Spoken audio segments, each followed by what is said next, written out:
இந்த டிஷர்ட் போட்டு இந்த அளவுக்கு ஓடுன்னு நான் நினைச்சே கூட பார்க்கவே இல்லை. போட்டு இது என்ன பேருன்னு கேட்டாங்க. லட்சுமி அம்மான்னு சொன்னது. இந்த பேரை வச்சு நான் ஒரே ஹாப்பியா இருக்கிறேன். என் கடைக்கு 4 பேர் வர்றாங்க. இங்க பாருங்க, நம்ம லட்சுமி அம்மா வந்திருக்கிறாங்க பாருங்க.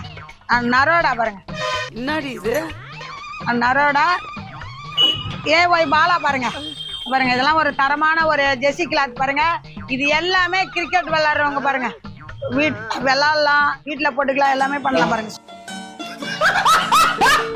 நிறைய பேர் நாங்க 350 ரூபாய்க்கு கொடுக்கறதுக்கு நிறைய எதிர்ப்பு இருந்துச்சு. அப்போ வந்து என்னை வந்து மூஞ்சி நல்லா இல்லை, இந்த பேஸ் நல்லா இல்லை, கூலமா இருக்குது, இந்த குப்பையா இருக்குது, எல்லாம் யார் போய் வாங்குறீங்க அப்படிலாம் எதிர்ப்பு வீடியோலாம் வந்துச்சு. எனக்கு ஃபேமிலிலாம் சப்போர்ட்லாம் யாரும் கிடையாது. எனக்கு சப்போர்ட்டு என் பையன், அவனுக்கு சப்போர்ட் நான்.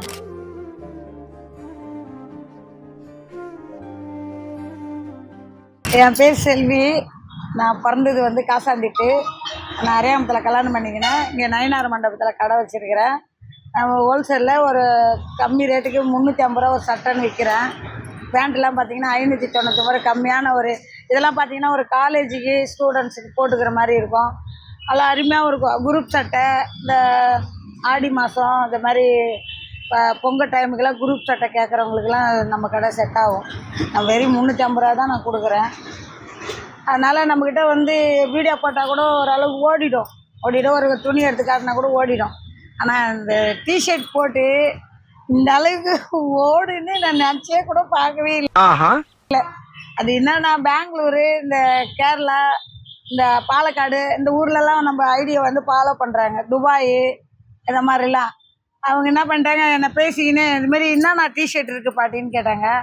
எனக்கு வந்து பேர்லாம் எனக்கு தெரியாது. யார் கிரிக்கெட் விளாட்றா, ஃபுட்பால் விளாட்லான்னு தெரியாது. இது மாதிரி கிரிக்கெட் விளாட்ற டிஷர்ட் இருக்குப்பா, வேணுமான்னு கேட்டேன். வேணும் பாட்டி, இதெல்லாம் பிரித்து போட்டு இது என்ன பேருன்னு கேட்டாங்க. லட்சுமி அம்மான்னு சொன்னேன். அதான் எனக்கே தெரியாமல் அவங்க வீடியோ எடுத்துருந்துடுறாங்க.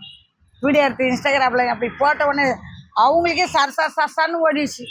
போட்டு அப்புறம் கடை பசங்களை கூட்டி ஏற்கனவே நம்ம பேசுறது நல்லா வாய்ஸ்லாம் நல்லாயிருக்கும். நல்லா கடை பசங்களாம் நல்லா சொல்லுவாங்க. கடைக்கு வர கஸ்டமரு, பேரண்ட்ஸுங்க எல்லாம் நீங்கள் எல்லாம் பேசுகிறீங்க அப்படின்னு சொல்லுவாங்க. பேச்சு முக்கியம் இல்லைங்க, வியாபாரம் தாங்க முக்கியம்னு. அது நான் நினச்சே பார்க்கலைங்க. நான் இந்த அளவுக்கு மேலே போயிருப்பேனே. கடைசியில் உலகம் எல்லாமே பார்த்துட்டு நிறைய பேர் ஃபோன் அடிச்சு எனக்கு அவ்வளோ பேர் சப்போர்ட் பண்ணுறாங்க. எனக்கு பெரிய ஹாப்பியாக இருக்குது. நார்மலாக வர்றவங்க வந்து இப்போ ஆயா ஏம்மா அப்படின்னு தான் வருவாங்க. ஆனால் நிறையா வரக்குள்ள நானே பயந்துட்டேன். என்னடா இது, நம்ம எதாவது தப்பாக பேசிட்டோமோ, ஒரு கிரிக்கெட் பிளேயரை போய் தப்பாக பேரை மாற்றி சொல்லிட்டோமோ, ஏதோ ஒரு செம்ம பயம்.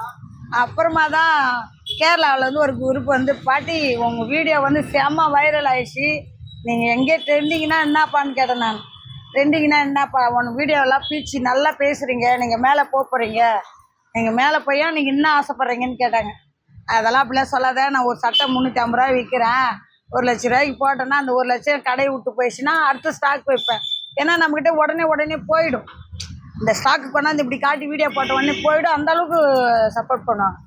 வெளியூரில் வந்து கொரியர்லாம் போடுவாங்க, எல்லாம் பண்ணுவாங்க. வீட்லேயே வச்சுன்னு பண்ணின்னு இருந்தேன். ஒரு பேண்ட்டு, ஒரு நார்மலாக ஒரு சட்டை வச்சுக்கின்னு ஒரு 3 மாதம் பண்ணின்னு இருந்தேன். கூட்டம் வர ஆரம்பிச்சிச்சு. கிளாத்லாம் நல்லா இருக்குது, சூப்பராக இருக்குது அப்படின்ற மாதிரி சொல்லி கூட்டம் வர ஆரம்பித்தாங்க. வீட்டு வாரத்தில் அக்கம் பக்கத்தில் எதாவது நினைப்பாங்கன்ட்டு ஒரு கடையை பார்த்து 3 கடைக்கு தள்ளி தான் வச்சேன். உடனே நிறைய பேர் வந்து சப்போர்ட் பண்ணாங்க. நம்மளுக்கு கூட்டம் வர்றதை பார்த்து இடம் பத்தலை. அது ரம்ஜானுக்கெலாம் நிறைய கஸ்டமர் வந்து ஒரு இதுவாகிடுச்சின்னு கடை காலியாக கேட்டுக்கின்னு இங்கே வந்தேன். இங்கே வந்த உடனே பசங்களே எல்லாமே நம்ம கடைக்கு வர பசங்களே காலி பண்ணி கொண்டாந்து வச்சு எல்லாத்தையும் ரேக்கெலாம் வச்சு அமுச்சு எனக்கே கொண்டாந்து கொடுத்துட்டு அவங்க பேண்ட் சட்டை எல்லாருக்கும் சட்டை கொடுத்து அனுப்பினேன். இது சந்தோஷமா. ஏன்னா நம்ம பிள்ள யாரும் பக்கத்தில் இல்லை. அப்போலாம் நானும் எங்கள் வீட்டுக்காரர் 2 பேர் தான் பார்த்துக்கணும். அதனால வந்து இப்போ தான் நிறைய பசங்க வச்சுக்கின்னு வேலை செய்கிறேன். 4 பசங்களை வச்சுக்கின்னு வேலை செய்கிறேன். எனக்கு ஃபேமிலிலாம் சப்போர்ட்லாம் யாரும் கிடையாது. எனக்கு சப்போர்ட்டு என் பையன், அவனுக்கு சப்போர்ட்டு நான். இப்போ கடைக்கு என் பிள்ளைங்க, இந்த பேர பிள்ளைங்களாம் வராங்க பாருங்க, அவங்க தான் என்னுடைய ஃபேன்ஸுன்னு சொல்கிறாங்க பாருங்க. அவங்க தான் நிறையா பேர் ஆன்லைன்லேயே பாட்டி 350 ரூபாய்க்கு கொடுக்குற உனக்கு எப்படி கட்டுப்படி ஆகுதுன்னுவாங்க. என்னோடய இது என்ன தெரியுமாங்க, நான் என் பிள்ளைய காலேஜ் படிக்க வைக்கல ரொம்ப கஷ்டப்பட்டேன். ஒரு வேளை சாப்பாட்டுக்கு பிளாட்பாரத்தெல்லாம் கூட படுத்துருந்துருக்கிறேன். எவ்வளோ கஷ்டப்பட்டுக்கிறேன். இந்த கொளுத்து வேலை செய்யலாம் லெட்டினில் கூட அடைச்சிக்கும், அதை கவர் போட்டு கூட வாரி கொட்டியிருக்கிறேன். அதெல்லாம் வந்து நான் தன்னுடைய பிள்ளைய படித்து ஒரு பெரிய ஆள் ஆவான்னு அப்படி ஒரு எண்ணம் தான். நம்பிக்கையோடு இருந்தேன். என் நம்பிக்கை வந்து எங்கள் பையன் வந்து நிறைவேற்றி கொடுத்துட்டான். அதனால் நான் என் பிள்ளைங்களுக்கு 350 ரூபா நான் இருக்கிற வரைக்கும், நான் இறந்த பிற்பாடும் இந்த 350 ரூபா சட்டம் மேலே ₹1 கூட வாங்கக்கூடாது. இதுவே சொந்தமாக ஒரு கடை இருந்துச்சுன்னா நம்ம வந்து கம்மியாக இன்னும் கொடுக்கலாம். இப்போ நான் குடோனுக்காக ஒரு தனியாக இடம் வாங்கிட்டேன். அதில் வந்து நானாக மேனுஃபேக்சர் பண்ணுறேன். அப்போ பார்க்கக்குள்ள இதை விட இன்னும் கம்மியாக சொந்த இடத்துக்கு போயிட்டா வாடகைலாம் மீதியாக இருக்கும். அதனுடைய இதில் குறைச்சி கொடுத்தா இன்னும் நிறைய பேர் வந்து எடுப்பாங்க. இந்த பேரண்ட்ஸ் வந்து பணம் கட்டுவாங்க கொள்ளுவாங்க. ஒரு சட்டைக்கு இப்போ ஒரு தம்பி சொல்கிறான் 4000 ரூபாய்க்கு சட்டை எடுத்தாங்க, பேண்ட் எடுத்தாங்க. நம்மக்கிட்ட வந்து 4000 ரூபாய்க்கு எத்தனை சட்டை எடுக்கலாம்? 5 சட்டை எடுக்கலாம், 3-4 பேண்ட் எடுத்துக்கலாம், 4 பேண்ட் எடுத்துக்கலாம். நம்மக்கிட்ட ஒரு கம்மியான ஒரு ப்ரைஸு, ஒரு போலா பீட்டு பேண்ட்டு ஒரு சட்டை 700 ரூபா மட்டும்தான். அதேமாதிரி ஒரு காட்டன் ஜீன் பேண்ட்டோ பேக்கையோ எல்லாமே அது கூட ஒரு சட்டை எடுத்திங்கனால 950 ரூபா தான். நான் இப்போ ஒரு சில பிள்ளைங்க 900 ரூபா கொடுங்க, நான் அதை சந்தோஷமாக ஏற்றுக்குவேன். நான் எதுக்கு கல்லாவிலே உட்காரல பாருங்கள். எதுக்கு கல்லாவில் உட்காரலன்னா வர்ற கஸ்டமர் வாங்கப்பா ஆயா ஆயான்னு சொல்லுங்கள். நம்ம வீட்டில் ஒரு ஆயானா வான்னு கூப்பிட மாட்டோம். அதுமாதிரி தான் இங்கே உட்காந்து அது வந்து இது வேணாம், இந்த பிசினஸ் வேணாம், ரொம்ப கஷ்டமா இருக்கு, இல்ல மக்கள் ஏத்துக்க மாட்டாங்க அப்படின்னு சொல்லுவாங்க. அந்த மாதிரி நினைப்பு ஏதாவது வந்திருக்கா? அதாவது ஒரு கடை பையன் வச்சு ஃபர்ஸ்ட் வீடியோ போட்டோம். நிறைய பேர் நாங்கள் 350 ரூபாய்க்கு கொடுக்கறதுக்கு நிறைய எதிர்ப்பு இருந்துச்சு. அப்போ வந்து என்னை வந்து மூஞ்சி நல்லா இல்லை, இந்த பேசி நல்லா இல்லை, கூலமாக இருக்குது, இந்த குப்பையாக இருக்குது, எல்லாம் யார் போய் வாங்குறீங்க அப்படிலாம் எதிர்ப்பு வீடியோலாம் வந்துச்சு. நான் போய் ஸ்டேஷன்லாம் கம்ப்ளைண்ட் பண்ணி அதை இது பண்ணி கொண்டு வந்துட்டேன். தம்பி நம்பிக்கையாக ஒரு வீடியோலாம் போடுவாப்புல. லேடிஸ் இருக்கிறான் எங்கள் வீடியோ போடுறதுன்னு அந்த தம்பி தான் போடுவாப்புல. அந்த தம்பி வேலையை விட்டு போயிட்டாப்புல. 2000 ஃபாலோவர்ஸ் அவர் கொலாபரேஷன் சொல்லுவாங்களாமே, அது 2000 ஏறின உடனே மச்சான் உனக்கு 2000 ஏறி போச்சு, நீ வெளில போனால் சென்னைக்கு போனால் நிறைய படம் அடிக்கலாம், அது நடிக்கலாம், இது நடிக்கலாம்னு வர்ற கஸ்டமர் சொல்ல சொல்ல போயிடுச்சு கடை விட்டு. ஒன்றுமே செய்வது அறியாதே தவிச்சிட்டு அப்படியே தான் நின்றுந்தேன். அப்புறமா அந்த ஐடியில் நானே பேச ஆரம்பித்தேன். அந்த ஐடி இப்போ இல்லை, டெலிஷ் ஆகிடுச்சு. அது 63.8 ஃபாலோவர்ஸ் வச்சுருந்தேன், ஃபாலோவர்ஸ் வச்சுருந்தேன், எதுவுமே இல்லை. இப்போ புது ஐடியில் தான் இதை நான் போகிறோம். அதாவது இப்படி தான் பேசணும் அப்படின்னா பேசணுன்றதுலாம் இல்லை. என்னுடைய மனசுக்கு இப்போ இந்த டிஷர்ட் வந்துருக்குதா, இங்கே பாரு நண்பா இதை மாதிரி டிஷர்ட் வந்துருக்குது, வேணும்னா நம்ம கடையில் வந்து எடுத்துங்க, இது மாதிரி சைஸ்லாம் சொல்லிவிடுவேன். இந்த மாதிரி சைஸில் வந்துருக்குது எடுத்துங்க அப்படின்னு சொல்லுவான். அதுமாதிரி காலேஜுக்கு போடுற மாதிரி இருக்கும் அப்படின்னு வீடியோ போட்டாலே ஆயா வந்து காட்டுறாங்க, காலேஜுக்கு சூட் ஆகணும். செல்லுலே பார்த்துக்கோங்க, உடனே வந்து பாட்டி இந்த கலர் கொடுங்க, இந்த பேண்ட்டு கட்டினா இந்த பேண்ட்டு கொடுங்க, அப்படி அந்த தொல்லை இல்லாமல் எடுத்துன்னு போயிடுவாங்க. அது அதில் என்ன பேசணும், அது எடிட் பண்ணணும் அப்படின்லாம் நீங்களே பண்ணிட்டீங்களா இல்லை வேறு யாரும் வச்சு? நம்மளே கடை பிள்ளைங்களே பண்ணிக்கணும். நம்ம ஆள் வச்சு வேலை செய்கிற அளவுக்குலாம் நமக்கு வசதி கிடையாது. ஒரு வீடியோ வெளிலேருந்து எடுத்து போட்டால் எதாவது காசு கொடுக்கணும், அந்த அளவுக்குலாம் நம்மளுக்கு வசதி கிடையாது. ஏன்னா நாங்கள் ஒரு கம்மியான இதில் தான் நான் கடை நடத்துவேன். ஆடம்பரமாக இருந்தேன்னு வச்சுங்களேன் இந்த அளவுக்கு கொண்டு வந்துருக்கு முடியாது. வருங்காலத்தில் என்ன மாதிரி வீடியோலாம் போகலாம் நீங்கள்? யார் எதை மாதிரி கூட்டி ஹெல்ப் கேட்டு போட சொன்னாலும் போடுவேன், எது பேச சொல்லி வீடியோ போட சொன்னாலும் போடுவேன். என்னால் முடிஞ்சு என்ன பண்ண முடியுமோ அதை பண்ணுவேன். எனக்கு இவ்வளோ தூரம் தைரியமாக வந்துட்டேன், இதுக்கப்புறமும் தைரியமாக வருவேன்.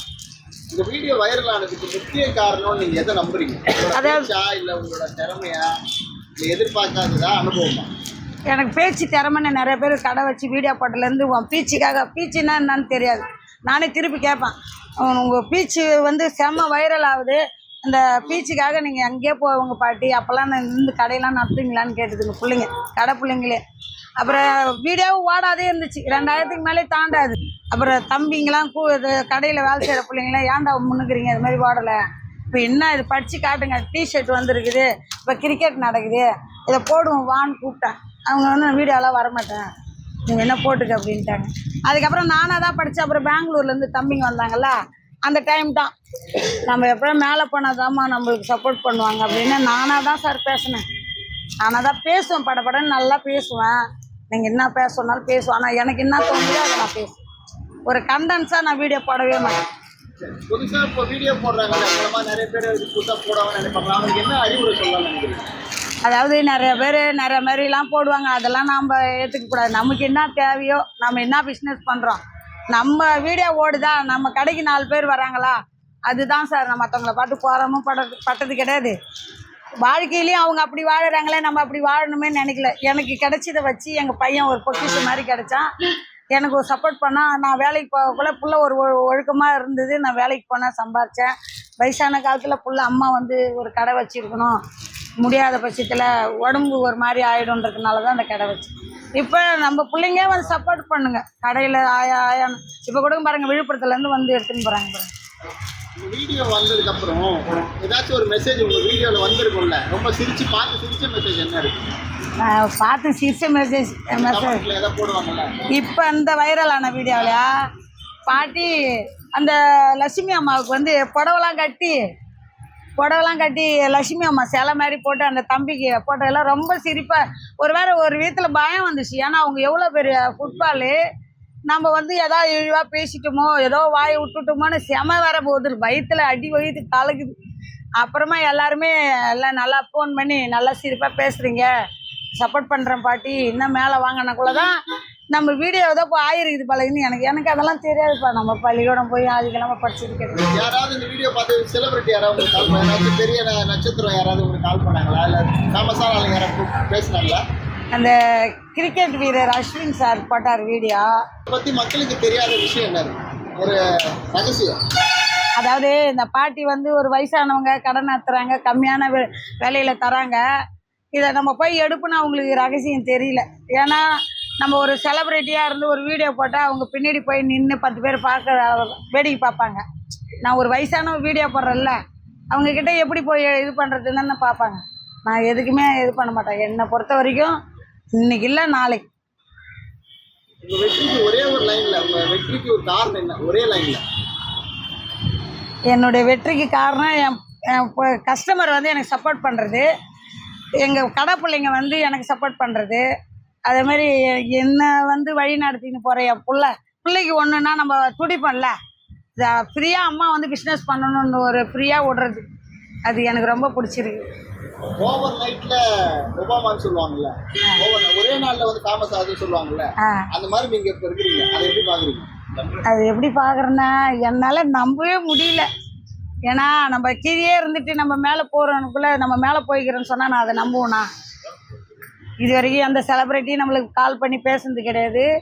இது மாதிரி வீடியோ அது மாதிரி எல்லாம் வந்து பார்த்து எடுத்துன்னு போகிறாங்க. எதுன்னு நினைப்பீங்க? என் ஆசை நிறைவேறன்னா ஒரு சொந்தமாக ஒரு கடையை வாங்கி அதில் இதை விட இன்னும் கம்மியாக கொடுக்கணும். பசங்க வந்து சட்டை இல்லைன்னு இப்போ நம்ம ஒரு சின்ன வயசுலேருந்து ஒரு என்ன இல்லைன்னு ஃபீல் பண்ணுவீங்க. அப்பா அம்மாலாம் பக்கத்தில் இருப்பாங்க, எல்லாருமே பக்கத்தில் இருப்பாங்க. என்ன ஃபீல் பண்ணுவீங்க? ஒரு ஃபேண்ட்டு சட்டை இல்லையே நிம்மதியாக வெளில போட்டுன்னு போகிறதுக்கு ஃபீல் பண்ணுவீங்களா? அந்த ஃபீல் இருக்கிற ஜென்ரலேஷனில் அந்த இதுவே இருக்கக்கூடாது. இப்போ பாட்டி கொடுக்குறாங்க கம்மியான ஒரு ரேட்டுக்கு, நம்ம போவோம். அம்மா அப்பாவுக்கு அதிக ரேட்டில் எடுத்துன்னு போகாத கம்மியான ஒரு இதில் குவாலிட்டியாக தரணும் பாரு, அதுதான் எனக்கு.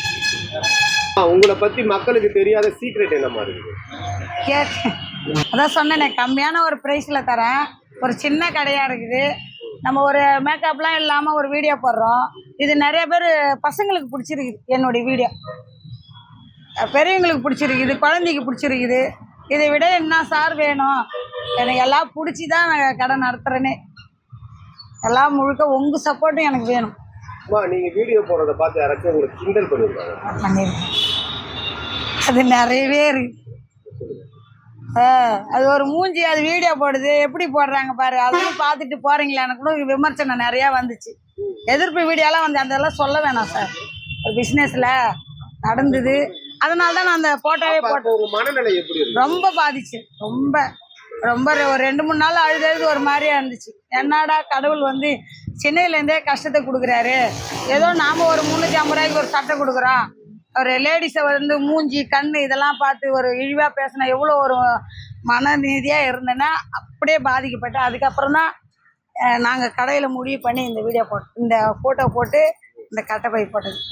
ரொம்ப ஹாப்பியாக இருந்தது. பாட்டி நீங்கள் அழகாக இருக்கிறீங்க, எனக்கு இந்த பை வேணும்னுக்குள்ள அந்த ஒரு இதெல்லாம் அப்படியே மறைஞ்சிச்சு. அதுக்கு அப்போ தான் ஒரு நம்ம எப்படியாச்சும் மேலே போகணும், நம்மளை யார் வந்து ஒரு வீடியோவுக்கு விமர்சனம் பண்ணாங்களோ எப்படியாச்சும் மேலே போயிடணும்னு நான் எவ்வளோ வீடியோ போட்டிருக்கிறேன். ஆனால் எனக்கு இதை மாதிரி சொல்லுவாங்க, கண்டென்ஸாக போட்டதாக ஓடும், கண்டென்ஸாக போட்டதாக ஓடும். நான் யதார்த்தமாக தான் பேசுவேன். எனக்கு கண்டென்ஸ்லாம் என்னன்னு எனக்கு தெரியாது. அதனால் என்னால் முடிஞ்சது என்ன பண்ண முடியுமோ அதை பண்ணுவோம் சார். இப்போ அப்போ அந்த சமயத்தில் இன்னைக்கு நமக்கு இந்த வீடியோ வேணாம், தொழில் வேணாம் அப்படின்னு உங்களுக்கு தோணுச்சா? என்னப்பா அதான் அந்த மாதிரி விமர்சனம் வந்ததுக்குள்ள காலையில் 10 to 10 கடை வச்சிருக்கலாம். இவங்க காலையில் 10 மணிக்கு தான், சாயந்தரம் 10 மணிக்கு தான் நிறைய விமர்சனம்லாம் வந்துருக்கு. நான் அதெல்லாம் எடுத்து ஏன்னா மீடியானா பேட் கமெண்ட் தான் வரும் அப்படின்லாம் எல்லாருமே சொல்லுவாங்க. வர பசங்களை எல்லாமே நம்ம ஃபாலோவர்ஸ்லாம் சொல்லலாம், பாட்டி டெலீட் பண்ணிவிட்டு அடுத்த வேலை என்ன பாட்டி அப்படின்னு. அப்புறமா தான் வந்து அஜித் சார் படம் ஒன்று வந்துச்சு, அந்த ஒரு சிங்கம் போட்டு ஒரு வீடியோ போட்ட பாருங்க, அது மில்லியன் கணக்கு போச்சு. அதெல்லாம் ரொம்ப அந்தந்த நேரத்துக்கு என்னென்ன போடணுமோ அதெல்லாம் போட்டு ரொம்ப இதாக தான் இருந்தது. ஆனால் இந்த டிஷர்ட் போடக்குள்ள தான் ரொம்ப இதாகிடுச்சு. இந்த கிரிக்கெட் வீரர் அஸ்வின் வந்து உங்க வீடியோ பார்த்துட்டு கமெண்ட் போட்டார்ல, அதை பத்தி உங்ககிட்ட சொல்லியிருப்பாங்க, அது உங்களுக்கு எப்படிப்பட்டது மனநிறைவை கொடுத்தது?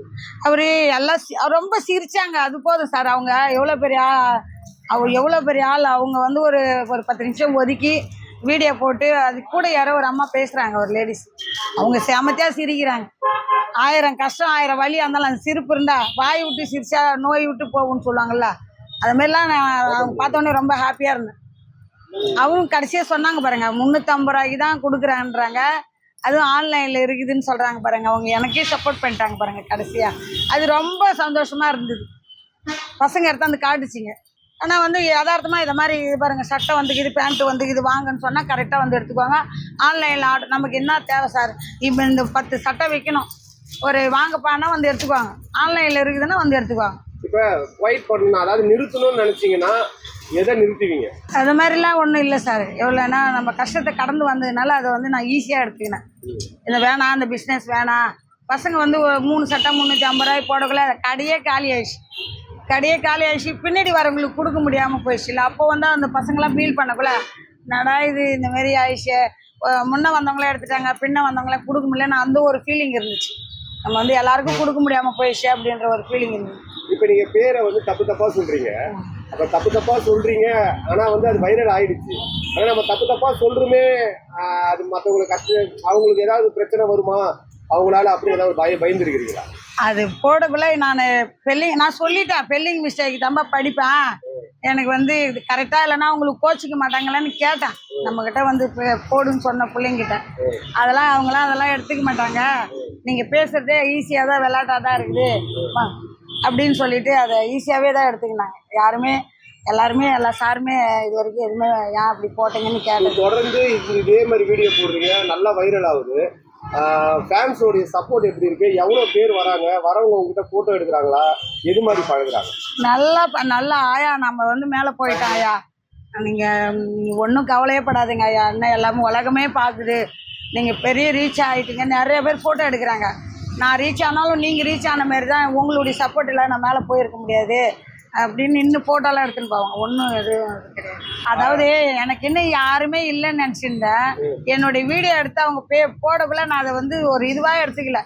ஏன்னா நாம் பேசுறது தான் அவங்க போடுறாங்க, அவங்க ஜாலியாக ரசிக்கிறாங்க.